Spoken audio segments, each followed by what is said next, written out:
Las calles de Mendoza tienen su historia que muchas veces pasa por quienes se instalaron en ellas. Prohombres, batallas, países vecinos, hechos históricos y en mucha menor cantidad mujeres de la historia han sido elegidos para perpetuarse en la planimetría ciudadana. Recorreremos entonces las calles para contar esas historias. Algunas conocidas, otras no tanto.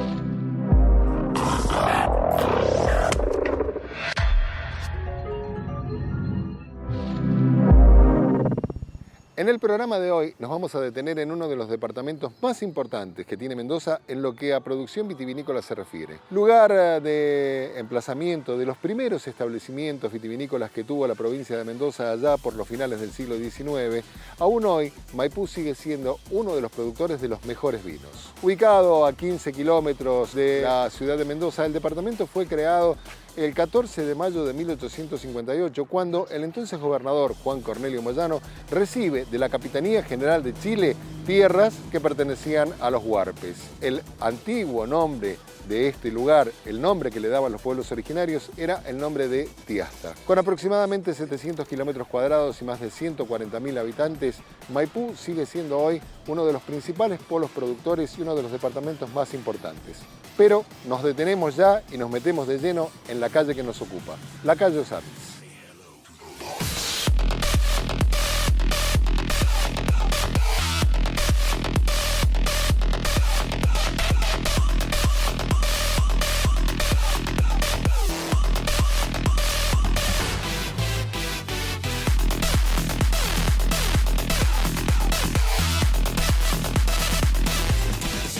La calle Osamis nace en la vieja estación de trenes de Gutiérrez, hoy la estación principal del recorrido del metro tranvía urbano. Se extiende por varios kilómetros para finalizar su recorrido en la intersección con la Ruta 60. La calle, una de las principales avenidas de Maipú, ha ido mutando con el tiempo. Antiguamente era un callejón de tierra por donde transitaban los carros que traían hasta la estación los productos de la viña y los vinos elaborados en las antiguas bodegas. Debe su nombre a uno de los fundadores del departamento de Maipú.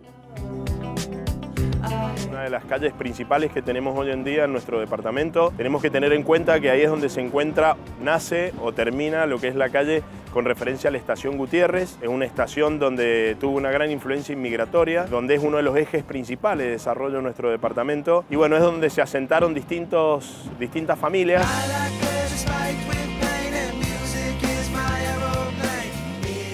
Osamis lo reconocemos los maipucinos porque fue el cofundador de la antigua villa de Maipú, allá por 1861. En el año 1858 se había creado el departamento de Maipú y el decreto de creación designaba que tenía que haber un punto en el cual se levantara la villa, pero no se hizo. Hubo que esperar hasta después del terremoto, cuando una acción filantrópica de José Alberto Osamis precisamente y el empuje que tenía el padre Vázquez, un cura mercedario que llegó a Maipú después que se le había destruido el templo en la ciudad de Mendoza, se encarara realmente la erección de la villa que ya había sido creada unos años antes, pero que solamente se constituía en alfafares y potreros. Es por eso que es tan importante Osamis, porque fue él quien donó los terrenos necesarios para que 16 primeras manzanas conformaran la villa de Maipú. Hay que considerar que Osamis formaba parte de aquellas antiguas familias propietarias de terrenos extensos. Se dedicaba a la agricultura, se dedicaba al comercio, por lo tanto era un hombre que tanto desarrollaba sus actividades aquí en Maipú, en su casa, como también en el centro de la ciudad de Mendoza, pues allí tenía toda la parte de comercialización de lo que él producía. Hay que decir que la trascendencia que han tenido Osamis y Padre Vázquez en este caso ha sido reconocida por las generaciones anteriores ya del siglo XIX, a finales del siglo XIX. Allá por 1892 se le coloca el nombre a la calle Osamis, con el nombre de Alberto de Osamis. Era una arteria que, naciendo en la estación de ferrocarril de General Gutiérrez, llegaba hasta la calle Tropero Sosa, es decir, que abarcaba Gutiérrez y la ciudad de Maipú, la actual ciudad de Maipú. Antiguamente, anterior a que se llamara Osamis, era conocida como la calle de las Mercedes o la calle de la Capilla, pues se había instalado justamente en esta calle la capilla que había hecho construir en 1858 José Alberto de Osamis. Es el punto que eligió el gobernador para crear el departamento de Maipú. Es un lugar que formaba parte de la propiedad de Osamis y que está muy cerquita de acá de la casa que él habitaba. Una de las características que vamos a encontrar en esta calle es que sobre ella se instalaron las bodegas más importantes en los primeros años del siglo pasado.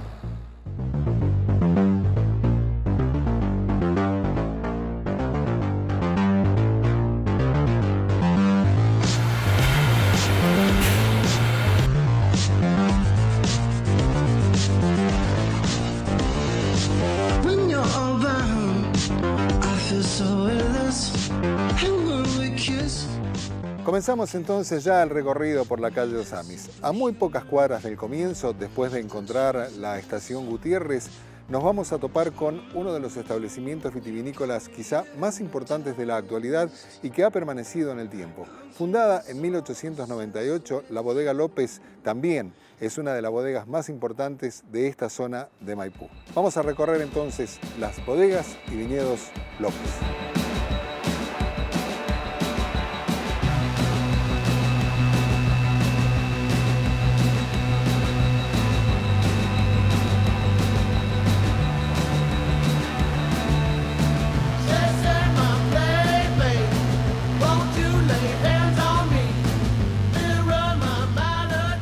Bodega López es una de las primeras que se instaló acá en esta zona en Maipú, que se denomina primera zona vitivinícola, todo lo que es Maipú y Luján de Cuyo, que es donde se instaló por primera vez toda esta inmigración de europeos que vinieron después del ataque de la filoxera en Europa. La filoxera surge más o menos en 1877. La familia de José López Rivas, quien fue el fundador, tenía cultivos de vid, cultivos de olivo también, y las vides se perdieron todas por esta plaga que arrasó. Es un pulgón que ataca las raíces de las plantas europeas, las vitis viníferas, y las perdieron por completo.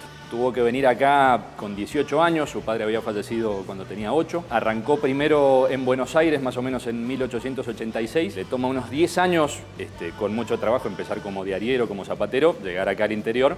Estuvo un tiempo en San Juan, pero finalmente se radicó acá en General Gutiérrez. La bodega, todo lo que vimos de la primera parte, se terminó de construir en 1898, que es el año oficial de fundación.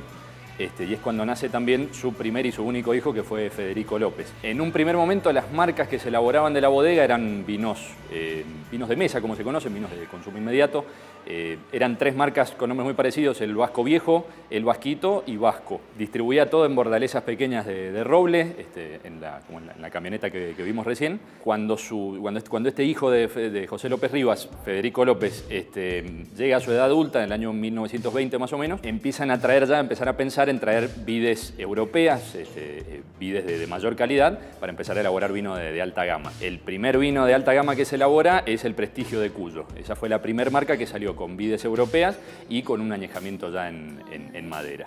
López es una de las empresas que tiene mejor manejo, creo yo. Es un hecho ya excepcional que con casi 120 años de trayectoria, 118 años de trayectoria, sigue estando todavía en manos de la familia fundadora. Son los bisnietos del fundador, la 4ª generación, siguen estando al frente de la empresa y no tienen plan por ahora en cambiar. La 5ª generación ya se está adentrando inclusive en el manejo. Pero yo creo que es el hecho de mantener todo en la familia y mantener todos los mismos controles, el mismo cuidado a cada detalle, que hace que López siempre salga igual, sea un vino fiel a lo que el consumidor quiere y que se haya mantenido después de todos estos años.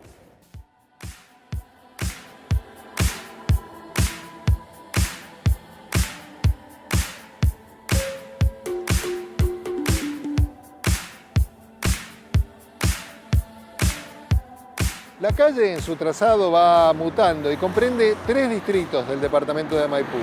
El distrito de Gutiérrez, donde nace, Maipú Centro, para finalizar en Lunlunta. Las características de la calle varían con cada distrito.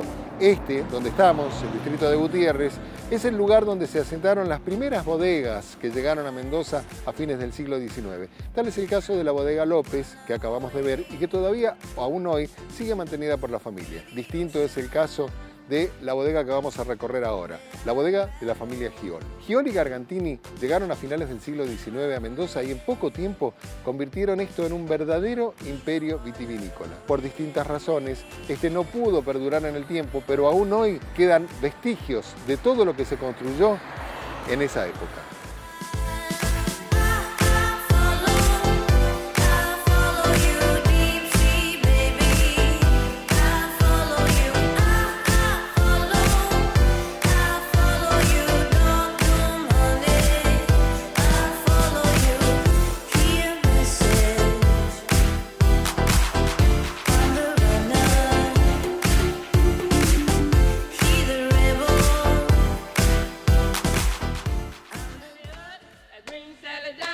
Seguimos recorriendo la calle Osamis de Maipú y si recorremos esta calle vamos a evidentemente llegar a uno de los lugares más emblemáticos que tiene el departamento y que es el predio de la antigua bodega Giol. En este predio están ubicados los chalets donde residía la familia. Chalets que eran el centro de la atención y donde se congregaba toda la sociedad de la provincia de Mendoza. Con el paso del tiempo, los vaivenes económicos y las distintas administraciones hicieron que la familia perdiera sus propiedades y que estos lugares quedaran prácticamente en el olvido. La Municipalidad de Maipú ha recuperado este lugar a donde nos encontramos ahora y aquí funciona el Museo Nacional del Vino y la Vendimia.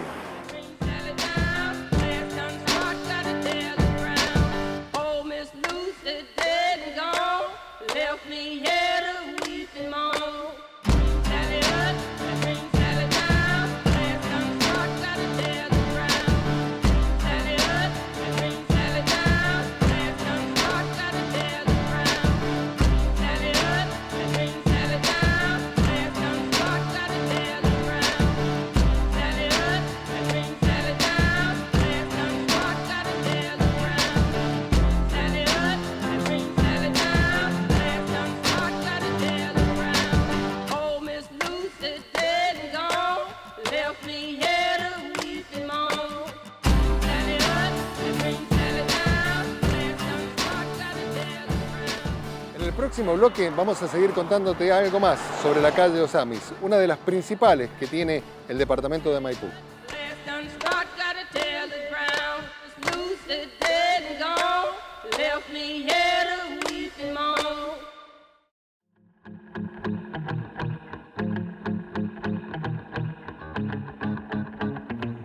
Continuamos recorriendo la calle Osamis. Ya estuvimos en el lugar donde estaba establecida la residencia de Giol y Gargantini, quienes llegaron en los principios del siglo XX para instalarse acá y hacer un verdadero imperio que revolucionó la enología en Mendoza. Ahora estamos ya en el cuerpo original de la bodega Giol. Aquí comenzó la historia, las primeras 40 hectáreas, el primer trabajo, la primera bodega fundada hace más de 100 años. La recorremos. La pasión por el trabajo y la fuerte presencia en la actividad que tenían los propietarios, los dueños, los llevó a construir sus residencias, las casas familiares, que eran verdaderos palacios arquitectónicos de la época, muy cerca de las bodegas y de los viñedos donde desarrollaban la actividad. Este es el caso de la bodega Giol. La bodega Giol fue fundada en 1896 por dos inmigrantes, Bautista Gargantini y Juan Giol. Ellos llegaron a Argentina casi sin saber nada de cómo hacer vino, solo que después de trabajar juntos en la bodega Pascual Toso, compran 44 hectáreas en el área de Maipú y fundan esta bodega que en algún momento fue la bodega más grande del mundo. Esta bodega tiene más de 100 años. Tiene alrededor de 300 cubas de fermentación alcohólica y en la zona del sótano tiene 350 toneles. También posee un tonel que es el tonel premiado, es un tonel que se construyó en 1910, se construye para la celebración de los 100 años de la libertad del país, se presenta en la rural en Buenos Aires y la Infanta de España lo condecora con medalla de oro y lo nombra el tonel más grande del mundo. Es un tonel que está construido en roble de los bosques de Nancy, Francia, tiene una escultura en bronce que simboliza la cosecha y una capacidad total de 75.000 litros. En la bodega hoy funciona un restaurante, un salón de eventos y la parte, o sea, el área de turismo.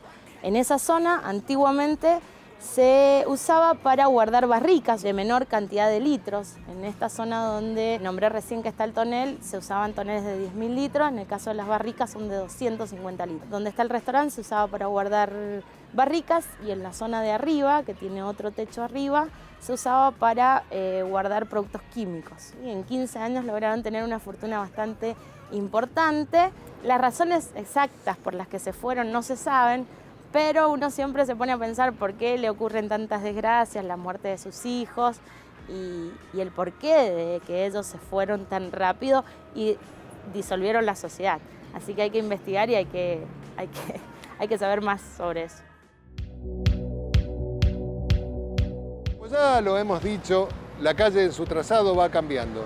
De los vestigios de los pioneros bodegueros que aún quedan en pie, vamos encontrando cada vez menos actividad industrial y cada vez más actividad comercial. Esto se debe a que en su trazado la calle Osamis atraviesa casi todo el departamento y obviamente de ahí las características. Muy cerca del casco céntrico, Osamis se transforma en un polo comercial y administrativo importantísimo dentro del departamento de Maipú.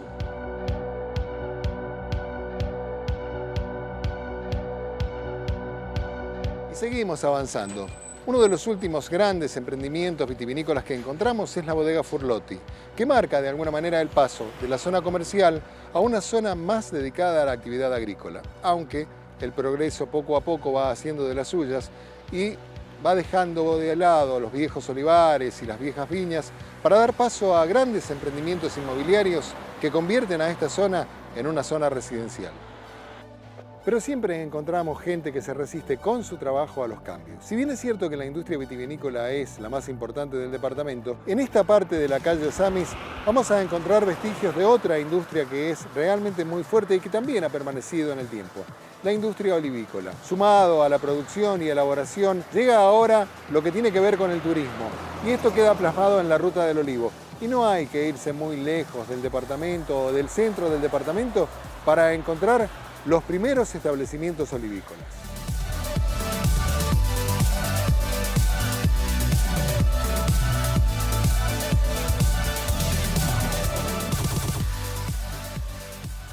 A medida que transcurrimos por la calle Osamis, vamos notando cambios. La primera parte de la calle, como ya hemos visto, tiene más que ver con los establecimientos vitivinícolas y la historia del departamento de Maipú, con aquellos que se asentaron sobre todo en los primeros años del siglo XX. Después de transcurrir y atravesar todo el casco céntrico del departamento de Maipú, vamos a encontrar que las fincas han dado lugar a grandes emprendimientos inmobiliarios y casi en la intersección con la Ruta 60 nos encontramos con establecimientos olivícolas, como este que vamos a recorrer ahora, que es el establecimiento olivícola Maguay.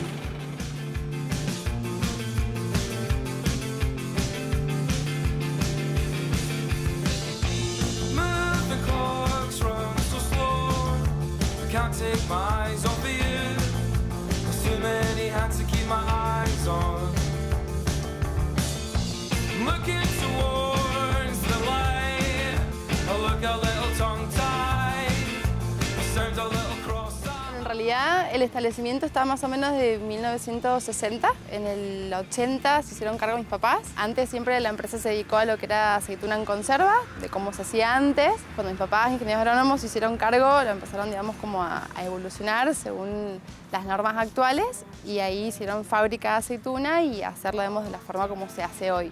Después de 30 años que ellos se encargaron de la empresa, con mis hermanos, cuando terminamos los estudios, empezamos a trabajar en la empresa y quisimos de alguna forma evolucionar un poco más, así que ahí fue cuando dimos el paso de empezar a elaborar aceite de oliva y también ofrecer los productos que ya hacían mis papás, pero al mercado interno con marca propia. El producto principal y la mayor fuente de ingreso, más que todo por el volumen. En realidad, en 7, 8 años que empezamos con Maguay, con mis hermanos, hemos crecido bastante, pero bueno, seguimos teniendo nuestro presupuesto más acotado, sigue siendo un proyecto propio nuestro dentro de la empresa, pero financiado por nosotros. Entonces la idea es que crezca, pero bueno, preferimos dar, digamos, pasos seguros, ir de a poco. Si se puede, ojalá que crezca y Y si pasa a ser segundo plano en la aceituna y primer plano en el aceite de oliva, buenísimo. Pero vamos a poco. La tía abuela de mi papá, Rosita Gargantini, la compró ya hecha. Ella vivió acá con su esposo mucho tiempo, después su esposo falleció, ellas no tuvieron hijos, así que se quedó un tiempo y ya después era muy grande, se mudó al centro y esta casa quedó un tiempo deshabitada, pero siempre fue como el casco de la empresa, así que cuando mi papá se hizo cargo de la empresa familiar, porque viene de su familia, se mudaron acá, mi mamá y mi papá recién casados y empezamos una nueva familia y nosotros con mis hermanos nacimos acá y estuvimos hasta que nos casamos acá.